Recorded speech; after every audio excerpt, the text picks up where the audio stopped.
What's up, everybody? Welcome to Dillon Dad's podcast. I'm Chris, joined by my co-host Kyle. As always, we have some crazy topics to talk about today. I don't know if you're here for the end of last week. Coffeezilla dropped a video calling out Logan Paul for pumping OMI token and ApeCoin directly, and some insider things that went on. We're going to talk about that. We're going to talk about the whole Bitcoin going up to 30K and then back down to, I think it's at 28K right now. Kind of got a false pump. It looked like October was very short-lived. We're going to talk about why that happened. Some other Web3 gaming news that Kyle's going to cover. Some Monopoly collab with World of Women mint. A mint coming up today. 2 mints coming up today. We got the Funko with Vivi, the physicals and the digitals. I don't know if you're a digital type of person saying that. We got Forge mint coming up today. We got Ninja mint around the corner. We got Swoosh coming up in Florida. Tons of stuff coming up this week. So with all that being said, what's up, Kyle? How's it going today? We got it. We got it all, man. It's coming to us right now. The mints. Let's go, Dillon Dad. Subscribe so you don't miss any other podcasts and miss out on the mints. What's going on, man? Well, dude, I'm not gonna lie. I was a little hyped. I'm gonna turn my volume up a little bit. I was a little hyped for the. This is like cringe even saying this. I was a little hyped for the Dillon Dannis and Logan Paul fight because I don't like either. I don't like either of them. So I was like, no matter who gets punched in the face, I don't really care. And I didn't pay for it. I didn't even watch it. I didn't even pirate it. I was with my family that night, but I saw the next day. Dillon tried to tackle him, man, like they're doing MMA, even though they're boxing, and there goes the fight. Like he threw the fight like mid-match. That's the lamest thing I think I've ever seen. Like it was so bad. Yeah, I don't know what Dillon Dannis was thinking. I mean, obviously it's a boxing match. Maybe he felt he lost already, so he just decided to be a D-bag and do that. I don't know. Like I don't know what was going through his mind, but I'm glad I didn't pay for that fight. I'll just say that. Like, totally happy that I didn't waste my money on that. Yeah, I think he's just like not all there, man. And he had so much rage for whatever reason, because he was the one doing all the like aggression during the whole Twitter war. Like obviously Logan had his fair share of smack talk, but I mean Dillon went way further than Logan, like really trying to tear down Logan's fiance and stuff. So I think he just wanted to hurt Logan.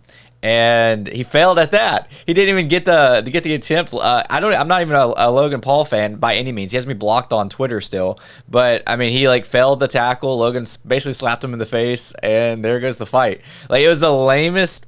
Like I hear people talk about how like this whole like Paul brother thing is like a mockery of boxing or whatever. I'm against that. I honestly like. I think some of the fights that Jake's had leading up to, like, I think Jake's actually going to be, like, a decent boxer. He already is a decent boxer. Like, I think that's, like, just a new way to sell out boxing tickets. He kind of redeemed boxing to an extent. All these people that are saying that it's a mockery, well, it's selling more tickets. It's getting more exposure to the sport. More people are coming back. So as far as a marketing stance, I'm not going to say it hurt it. But this whole debacle, that was an embarrassment. Like, I'll speak on behalf of boxing and say that was an embarrassment. It was, but what Jake Paul was saying is like, I feel like he's pushing the sport forward, while Logan, not to like bash Logan, because Logan, I mean, he accepted the fight ultimately.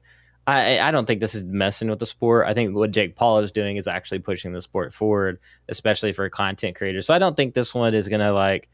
I think people are just gonna forget about it and move on, and then Jake's next fight, people are gonna tune into that for sure.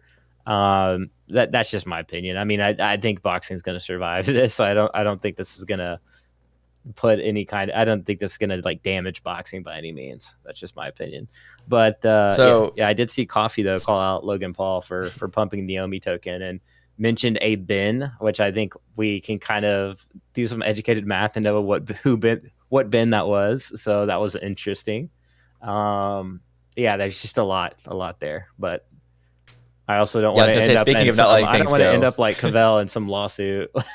I already put a video out there about it. I mean, I don't know who Ben is, man. Ben could be anybody, you know. Yeah, you have to say allegedly before we say anything. It was allegedly, yeah. So, well, here's public information. Like the objective, what's going on here is. Coffeezilla did want to milk the fight a little bit. He showed his content creator side by saying, I'm going to drop a Dillon Dannis and Logan Paul scam video right before the fight, and got a lot of attention from that. But specifically when he was calling out Logan, he brought up Logan pumping OMI. Now, like, that's something we knew as, you know, people have been in the space for a long time. Like, you know, we were there when Logan mentioned OMI on his podcast, and it went up to 1 cent March of 2021 from like 0.000. We were there for that. But I'll say, Kyle, there was some clips that released that I've never seen before, and I think it's because they like weren't released until now, and that's where it gets really interesting to me. That's where it gets new. I did make a video on this. It's my last video on the channel if y'all haven't watched it, but essentially it's Logan and this guy named Chase, and Chase, I guess, is also like a creator of, to some extent or whatever.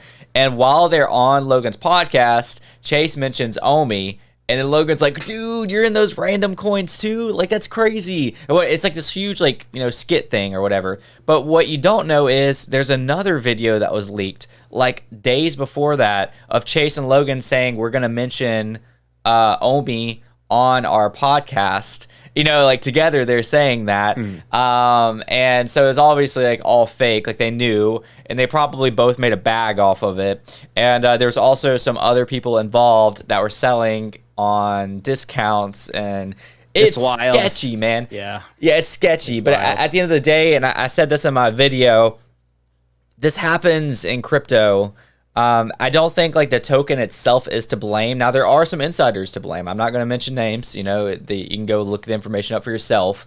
But I think the token itself, it's like, it's still building during this bear market. You know, it probably sound crazy after following that up with that, but, you know, they did release OMI Day 0.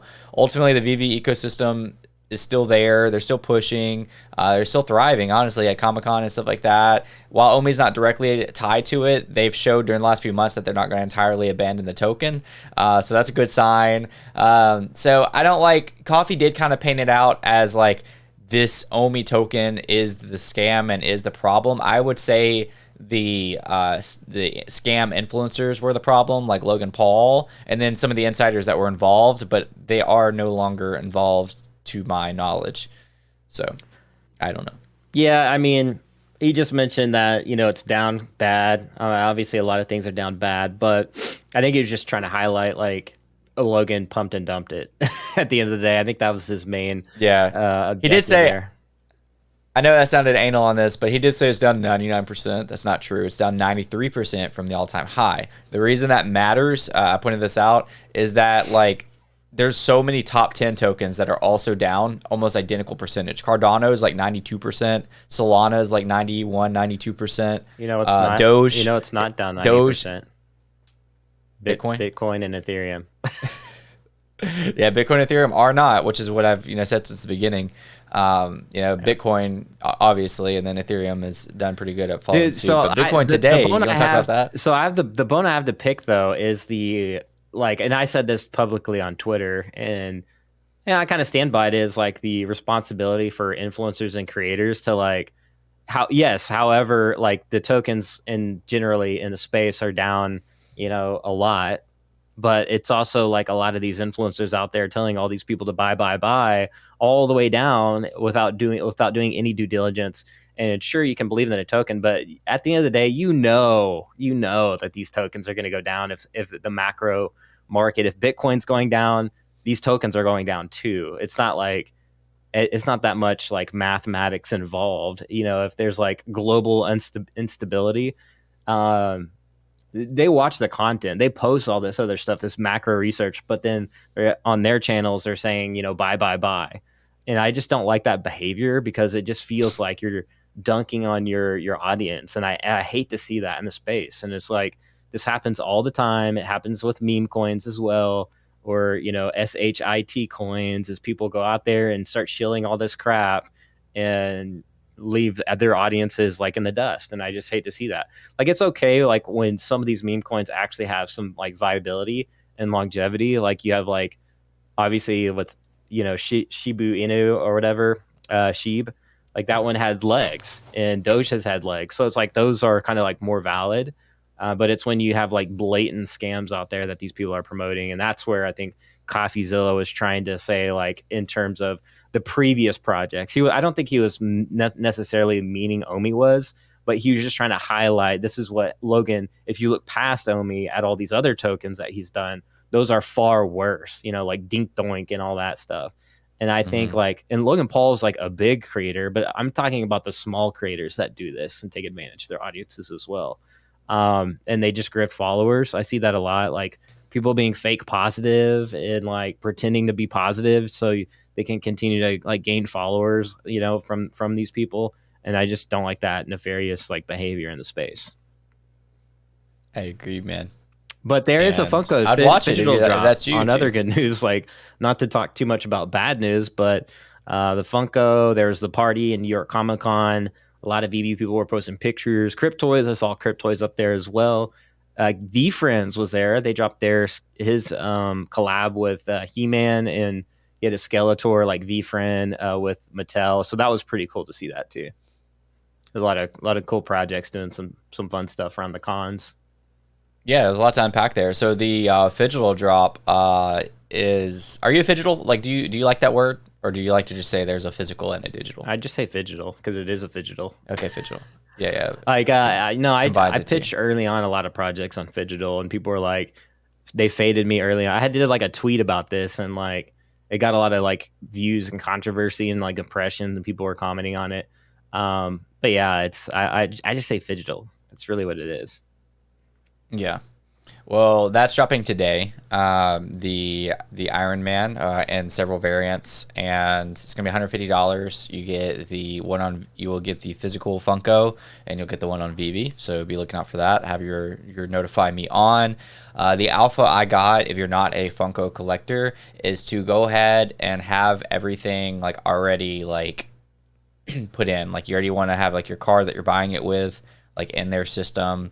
You want to have like your information available. That way, when it comes time to drop, you can just be the first one. Hopefully, if you're going for it, to get it. But I wanted to go for it, but I have an extremely busy day today because I'm working a content creators conference this week, and so I'm preparing everything for that. So this podcast and some work stuff is pretty much all I have time for today. Yeah. Also, Cryptoys is doing some cool stuff. It's not a phygital. I think it's just a physical or a digital comic. So like you can buy like, I think it was like you can buy some cubes.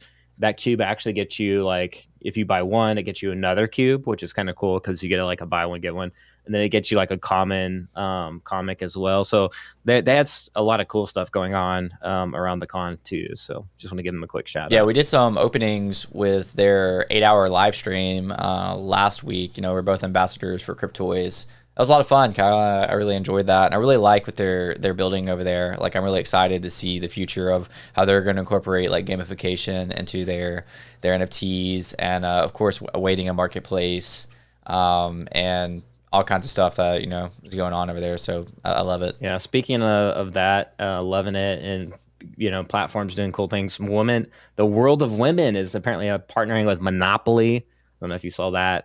So that they're having They're having a mint. Is it today or tomorrow? I think it's tomorrow. Tell us about it, though.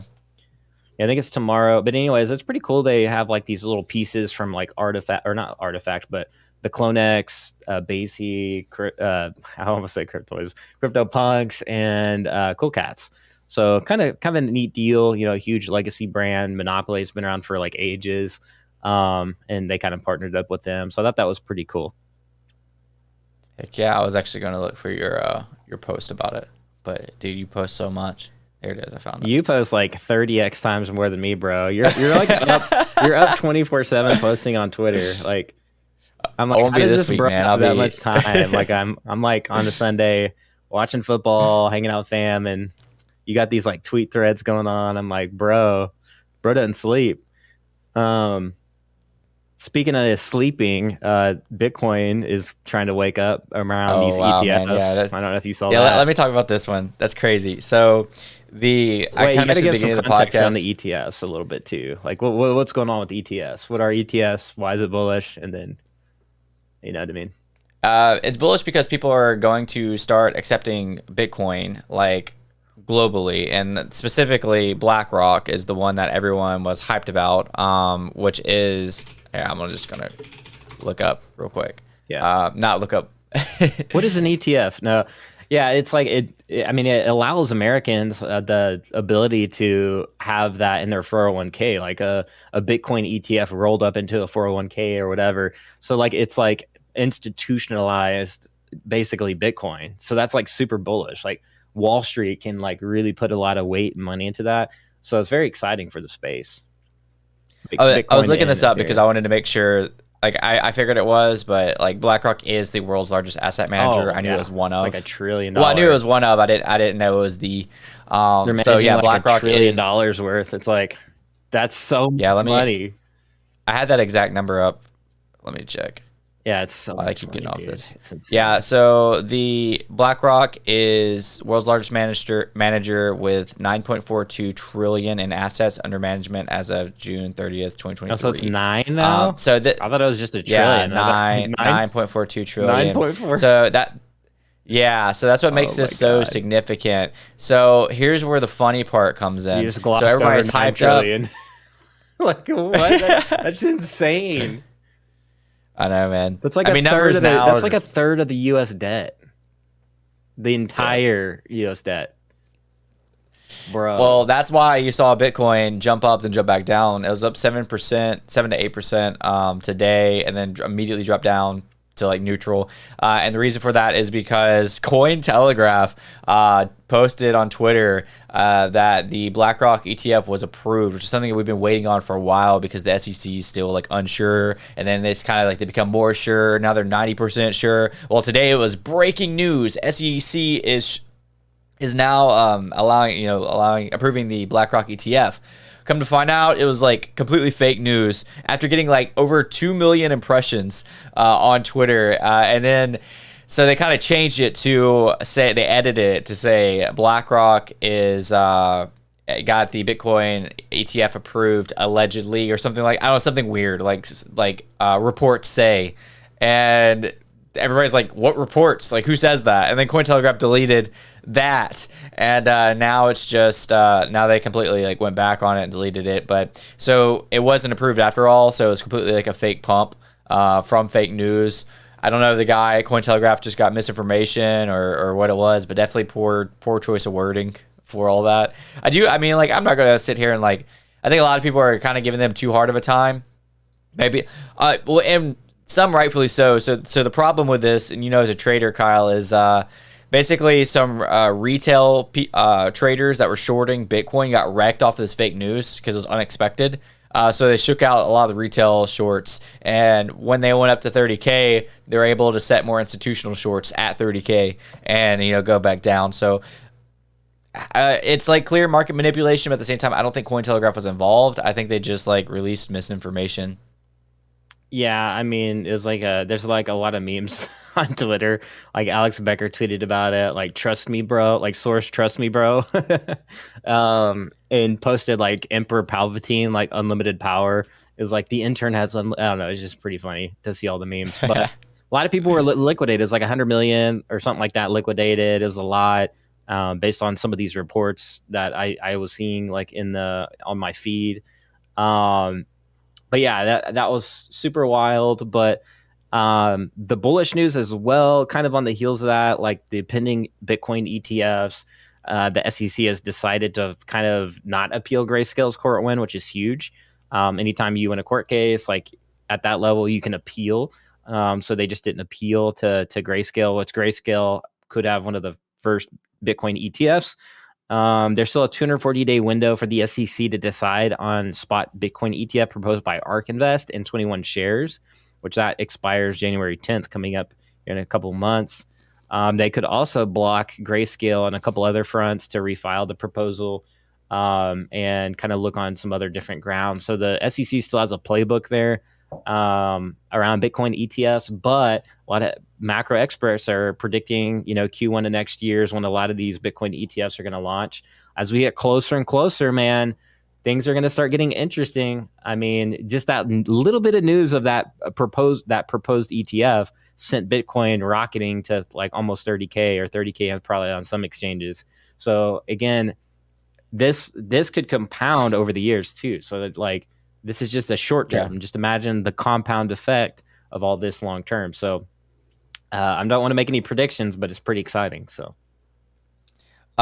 Kathy Wood, this is like very recent, like posted within the last 5 minutes. Bitcoin Magazine released that Kathy Wood on Spot ETF says that the SEC really understands Bitcoin and its merits. It's mainly Gary Gensler standing in the way. Yeah, yeah, absolutely. I mean, that's not really too big of a surprise considering the nefarious activity around Gary Gensler. He possibly could get fired. He's racked up a lot Yeah. of losses. He's lost a lot of cases. He's been in a lot of congressional hearings about all these, House members and people really like just throwing the book at him, like just really hammering down on him. Why he's not just going out there and regulating this industry. So he's got a lot going on his plate. So it'll be interesting to see if he just kind of forfeits this whole Bitcoin ETF thing and moves on to the next thing. He's already basically said Bitcoin's not a security. So I just don't understand why they don't approve these ETFs but already. So Yeah, same, man. And today, I didn't mention this at the beginning, but we're still got a lot more to cover, but we might be cutting this one a little short between Kyle having some stuff to do today and me leaving town next week. But we still got a lot more for you guys, like specifically Alpha. Kyle, one of the things that you mentioned on our like sheet to where we like prepare all these topics to deliver for those who support us by watching this content or listening to this content is there's a Forge mint today, and in that Forge mint there is a founder of a company that a lot of people are probably familiar with. Do you want to talk about that? yeah, yeah. And before we get into that though, I just wanted to circle back. It does look like CoinTelegraph did a public apology for the supposed BlackRock ETF. So it just says we apologize for a tweet that led to disinformation of inaccurate information regarding the BlackRock Bitcoin ETF. An internal investigation is currently underway.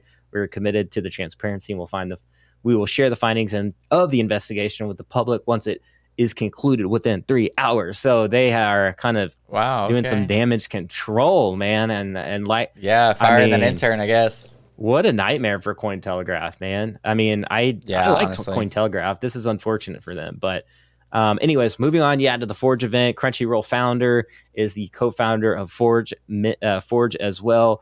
Forge is kind of set to change up the Web3 gaming space and gamer space. Really in the macro, basically providing gamers like an identity, controlling their data, getting airdrops, all kinds of stuff like that on chain. Kind of like with Steam, you can see all the different games, you can see the profile. It's going to connect like all your accounts like that together, more on the Web3 side of things. And so you'll be able to play your fun games and show your activity, what's going on. That way games can see that you're active, they can see your rank. Before this wasn't really possible in kind of the Web 2 side of things. Like everything's just so segregated. Like, you can have your Xbox achievements, but you really don't get anything for that. But with Forge, they're looking to kind of ship a unique product here. And this isn't the first necessarily platform to do this. There's been a couple of others. I think Carve is another kind of similar type of platform. But this one's big because it's got Crunchyroll's founder on here. And there's a lot of, there's two other founders that have a lot of experience as well, really smart minds behind this platform. So I'm super excited about this one. It's a free mint, which I was lucky enough to get on the allow list for this one. Nice. So I'll be actually minting this one as we're speaking because it actually just opened up. Oh, it's live right now? Yeah, it's actually live right now, but this is for the allow. I mint too? The allow list only. Oh, the allow list is live? Yeah, before you gonna stag me one? Man, I can't. Like, I don't have access to it. I just won a random raffle, so. Nice, dude. Yeah. Well, cool deal. Have fun minting that. I'll while you're minting, I guess I'll move on to the next topic, which I guess people are going to be getting this alpha a little bit too late. When is public mint? Are we able to get that out to them in time? Yeah, I think we should be able to get that out to them in time. I'm trying to find the actual window. It says here that the total supply is 3,333. Then the allowance is at right now. Then the public redemption, first come, first serve. Yes, this will be out by then. So people will have a public mint, a chance to actually get this at 5 p.m. PT, or that's 8 p.m. Eastern time. So it's free. The alpha is here for you. Yeah, it's a free mint. So you're welcome out there for people that are trying to get this. Heck yeah, I would man. say it's like pretty good traction for sure, but I think there's a chance for people that can mint this for sure. I'll be watching it on Ninja Alerts too as people are minting. Matter of fact, I can watch right now if Dang, gas is expensive though right now. Oh my gosh. what is it? $35 in Oh yeah. gas. People are trading a lot right now, so I'm fixing to use my node. Top mints right now are Forge token to 1,029 mints right now. Jeez. That's a lot. What's the total supply? Total supply 3,333. And 1,000 have already been minted. Yeah, so 2,000, man. So maybe half are allow-less. I guess we'll see. You plug it into your Ninja Alerts and then fire. That's what I'm looking at Ninja Alerts right now. Fire from the hip. Speaking of which, I'm trying to get on that top 300, man. So if you're in the audience and you're into ordinals, I need you to sign up using my link immediately. Chris already has his secured, man. He works for the team, which is totally not fair, but no, I'm just kidding. Chris works his butt but off. I'm not minting to dump on you guys. I'm minting because what we're building is awesome. Community. So what Kyle's saying is, honestly, I'll leave Kyle's referral down below. We have our Ninja Alert snapshot coming up soon. This is the mint that we've been working on for a while. It's actually an ordinals mint, and so for this mint, for the first batch, the top 300 people on our board will be able to get allow listed, and you get that. You can go to ninjaalerts.com to like check out how to do that. But basically, we're making a custom design PFP for you to where it kind of looks like you, and I can show an example of that. And this is big, dude. We're gonna hook you up with an X affiliate badge, so like no need to spend $1,000 to get an affiliate badge. We'll hook you up for a month and a couple more things. And if you're not able to get on that top 300, there is other ways to do it. But if you do want to get on that top 300, you basically just have to follow like the quest and the allow list and all that fun stuff. And also, if you get invites, you also get like physical rewards. One of the physical rewards, if you get 6 invites, is my coffee. You get 12 invites, you get a t-shirt. 20 invites, you get a custom ninja hat with your ninja on it. There are tons of information on this, but yeah, use Kyle's link and try to get on that. It's snapshots coming up in probably a little bit over a week. So yeah, bet. Heyo. What's next? Yeah, so there's other. I think we should skip over a few of these things. I do want to talk about. We can come back if you want to, Kyle. But you actually made a video on this. There is a Pokemon drop coming up in 2 days. It's Pokemon NFT. Now it's similar to what we saw in Courtyard, where there are like tokenized like digital assets. The difference between or the only difference is like this one's actually going to be on Magic Eden, a bit more well known than Courtyard, which is the previous drop. Are you going to be going for this? For the Pokemon on no, well, I might go for it. Yeah, I'll probably go, depending on the price. I'll probably go for it.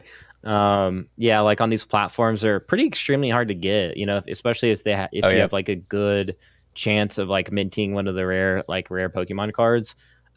So yeah, I don't know. We'll see. Like I usually try to set my expectations really low because a lot of people try to get these mints, and yeah, so it's really competitive.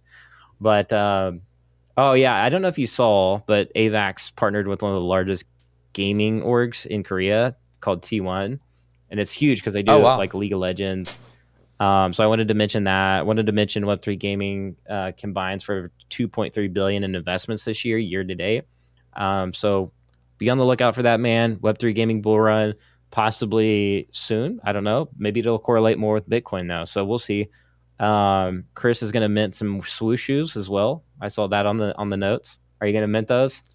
Are you like? I'm gonna try. I'm gonna be at this creator conference, working it. So if it's like in the middle of work, being this is something I don't normally do, I'm not sure if I'm gonna be able to. I'm gonna try my best though.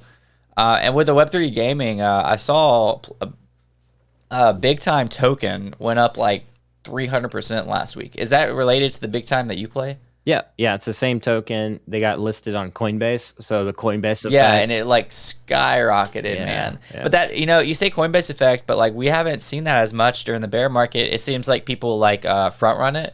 So it's like everybody expects, Coinbase to like shoot it up, and then it I doesn't guess it because did. nobody's really buying this Well, stuff. I think But that it worked this time. yeah, I think that just goes to more credibility to Web3 games. This is like one of the first like bigger titles to like hit not only Coinbase, but really to launch like a solid preseason. Big Time's done really well. It's a really fun game. They don't have like the most insane graphics, but it's like good enough to have like a really great time. I think they've improved a lot. It's fun, man. I mean, the meta is kind of playing with other people in the lobby and crashing dungeons together. That's kind of how like you rank up quicker. You can actually get like one guy in my Discord server made like $5,000 selling a Time Warden from like or some mystery What? box. Yeah, like he got a free mystery box and sold it for like 5K or something.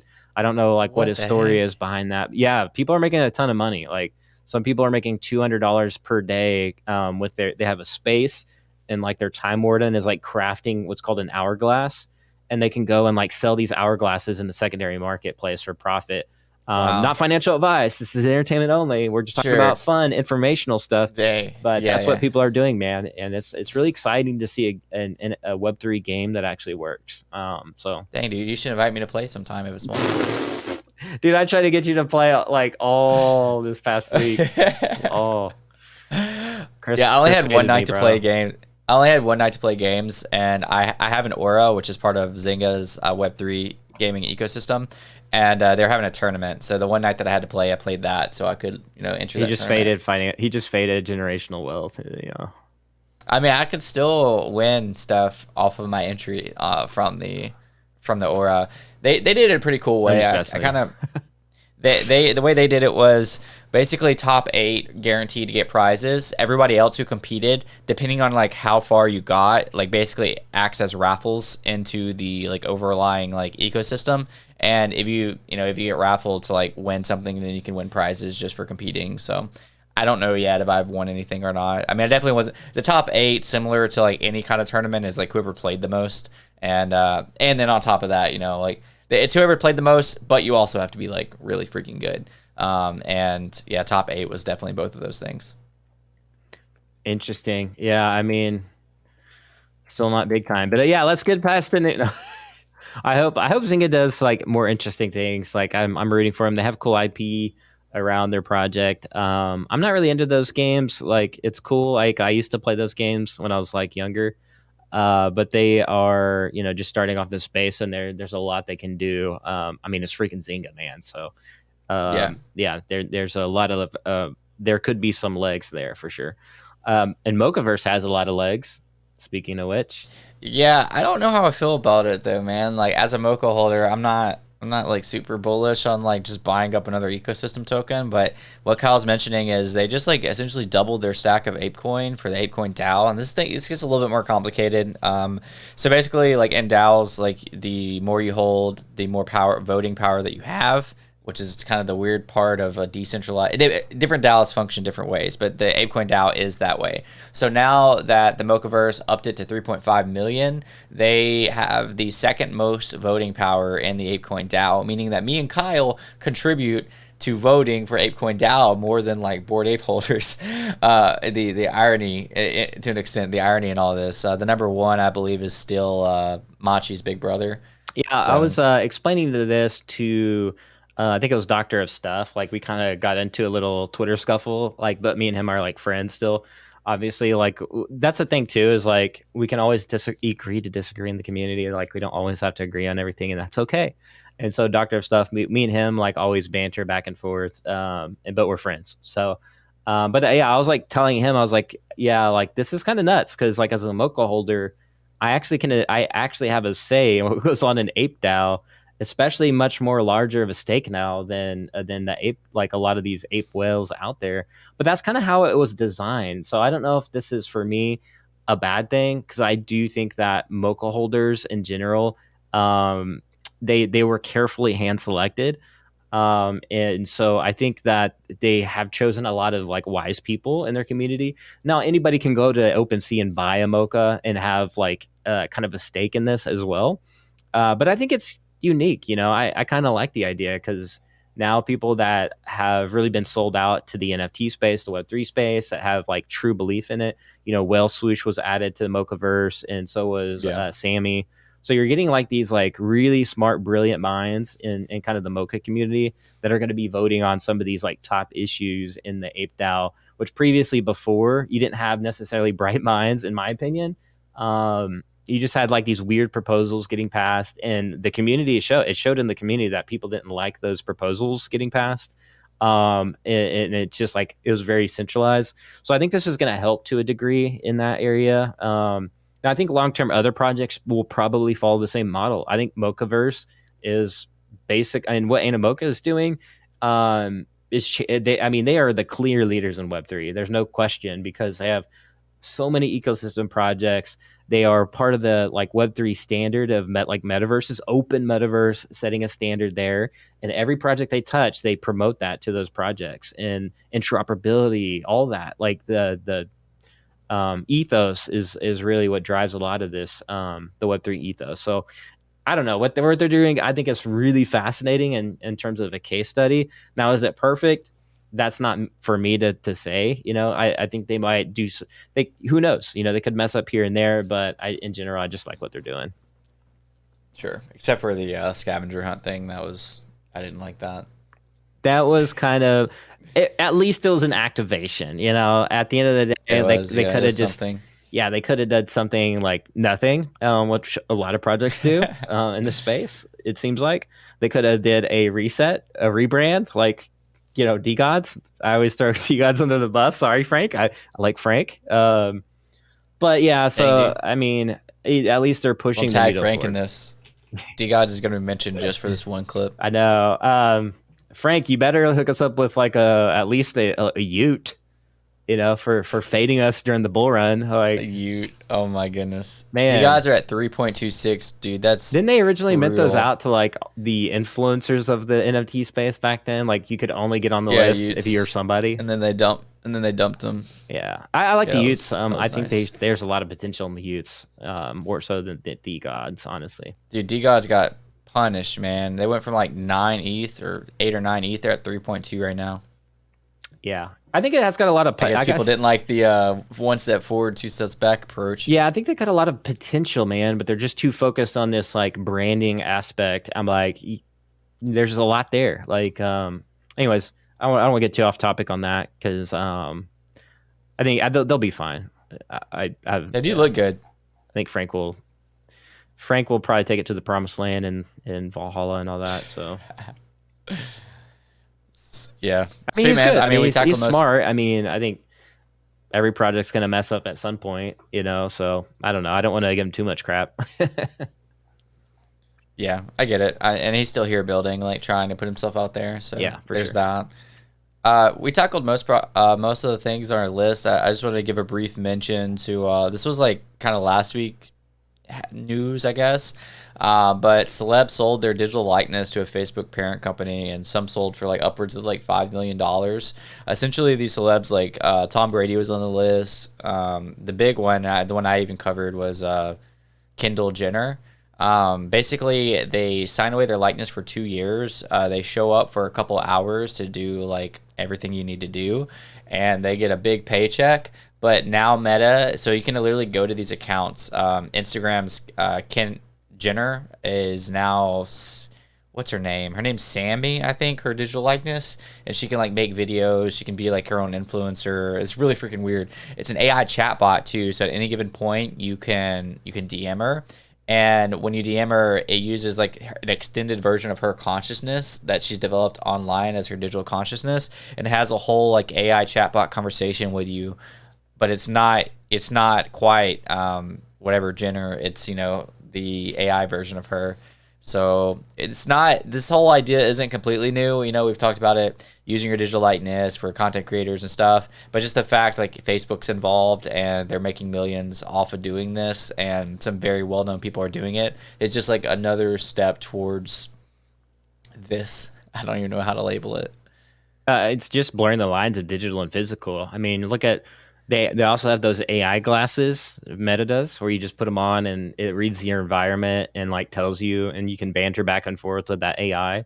And then you have Meta's Quest 3, which is like really affordable for mainstream, and it's a good product. Like I don't think you need to have a Vision Pro to like reach the masses. And Meta, I think, is doing a good job of showcasing like you can make these products affordable, you can make them good, and it might not be like the state of the art, but it's good. I mean, Mark Zuckerberg showed on that Lex Friedman podcast with those ultra high realistic avatars, like where they were talking in the metaverse.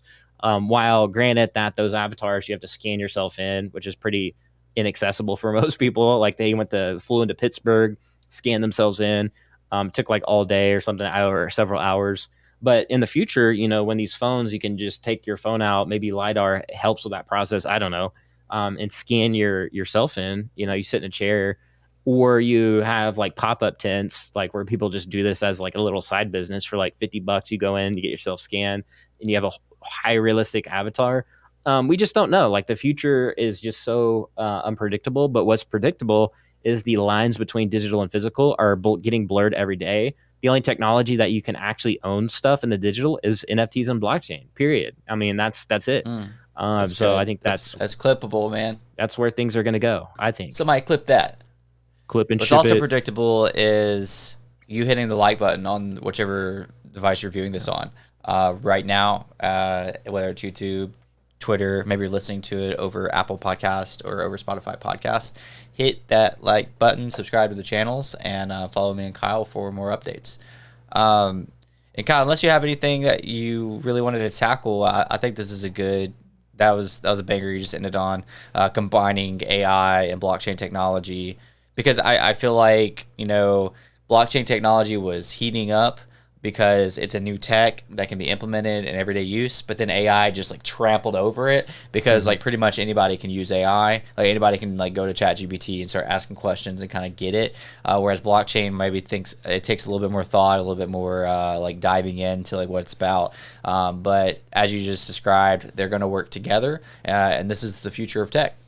Yeah, absolutely. I mean, the people had even the tech experts. Like a lot of people think tech people or devs know everything. They don't.